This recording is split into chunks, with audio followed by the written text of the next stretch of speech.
I'm going to show you in this tutorial how you can rename your sequence on Premiere Pro.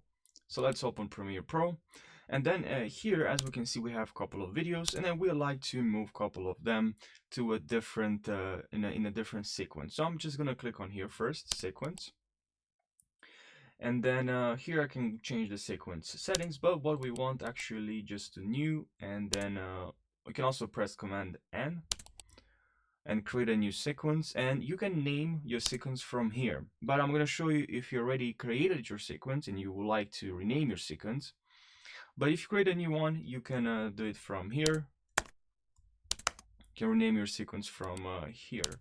Now we have another sequence here. Now let's create another one, Command N, and let's say sequence 2, right? And we drag some videos here. I would like to revision and just change a couple of stuff, right? So we like to rename this. Well, here in project, we see project here.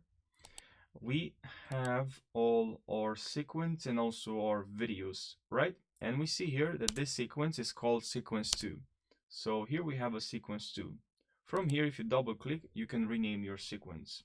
It was quite confusing for me as well. But yeah, that's actually where you need to go. You also can right click, and then here you're gonna find rename. Okay, so I hope you found this video helpful. If you have more questions about Premiere Pro, let me know in the comment section. I'll try to help you, and now I'll see you in the next video. Take care.